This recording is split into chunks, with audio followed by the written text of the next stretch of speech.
Welcome to our exploration of Genesis chapter 38, a compelling narrative interwoven within the larger story of Joseph but focusing on the lineage of Judah. This chapter introduces us to Tamar, a woman whose bold actions ensure the continuation of Judah's line, ultimately leading to the Davidic and Messianic lineage. Join us as we delve into this fascinating and somewhat controversial story where themes of justice, deception, and providence play pivotal roles in shaping the future of Israel. Genesis chapter 38 verse 1 And it came to pass at that time, that Judah went down from his brethren, and turned in to a certain Adulamite, whose name was Hira. Verse 2 And Judah saw there a daughter of a certain Canaanite, whose name was Shua, and he took her, and went in unto her. Verse 3 And she conceived, and bare a son, and he called his name Verse 4 And she conceived again, and bare a son, and she called his name Onan. Verse 5 And she yet again conceived, and bare a son, and called his name Shelah, and he was at Chezib when she bare him. Verse 6 And Judah took a wife for his firstborn, whose name was Tamar. Verse 7 And Judah's firstborn, was wicked in the sight of the Lord, and the Lord slew him. Verse 8 And Judah said unto Onan, Go in unto thy brother's wife, and marry her, and raise up seed to thy brother. Verse 9 And Onan knew that the seed should not be his, and it came to pass, when he went in unto his brother's wife, that he spilled it on the ground, lest that he should give seed to his brother. Verse 10 And the thing which he did displeased the Lord, wherefore he slew him also. Verse 11 Then said Judah to Tamar his daughter-in-law, Remain a widow at thy father's house, till Shelah my son be grown. For he said, Lest peradventure he die also, as his brethren did. And Tamar went and dwelt in her father's house. Verse 12 And in process of time the daughter of Shua Judah's wife died, and Judah was comforted, and went up unto his sheepshearers to Timnath, he and his friend Hira the Adulamite. Verse 13 And it was told Tamar, saying, Behold, thy father-in-law goeth up to Timnath to shear his sheep. Verse 14 And she put her widow's garments off from her, and covered her with a veil, and wrapped herself, and sat in an open place, which is by the way to Timnath. For she saw that Shelah was grown, and she was not given unto him to wife. Verse 15 When Judah saw her, he thought her to be an harlot, because she had covered her face. Verse 16 And he turned unto her by the way, and said, Go to, I pray thee, let me come in unto thee. For he knew not that she was his daughter-in-law.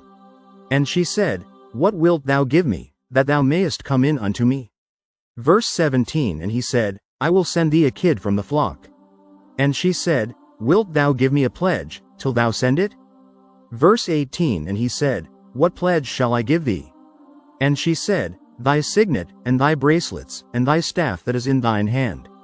And he gave it her, and came in unto her, and she conceived by him. Verse 19 And she arose, and went away, and laid by her veil from her, and put on the garments of her widowhood.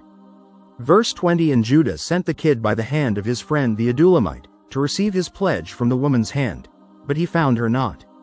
Verse 21 Then he asked the men of that place, saying, Where is the harlot, that was openly by the wayside? And they said, There was no harlot in this place. Verse 22 And he returned to Judah, and said, I cannot find her. And also the men of the place said, that there was no harlot in this place.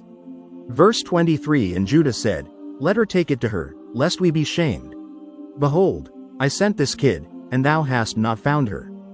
Verse 24 And it came to pass about 3 months after, that it was told Judah, saying, Tamar thy daughter-in-law hath played the harlot. And also, behold, she is with child by whoredom. And Judah said, Bring her forth, and let her be burnt. Verse 25 When she was brought forth, she sent to her father-in-law, saying, By the man, whose these are, am I with child? And she said, Discern, I pray thee, whose are these, the signet, and bracelets, and staff. Verse 26 And Judah acknowledged them, and said, She hath been more righteous than I, because that I gave her not to Shelah my son. And he knew her again no more. Verse 27 And it came to pass in the time of her travail, that, behold, twins were in her womb. Verse 28 And it came to pass, when she travailed, that the one put out his hand, and the midwife took and bound upon his hand a scarlet thread, saying, This came out first. Verse 29 And it came to pass, as he drew back his hand, that, behold, his brother came out, and she said, How hast thou broken forth? This breach be upon thee. Therefore his name was called Phares. Verse 30 And afterward came out his brother, that had the scarlet thread upon his hand, and his name was called Zara. Genesis chapter 38 offers profound insights into the complexities of family dynamics and divine intervention.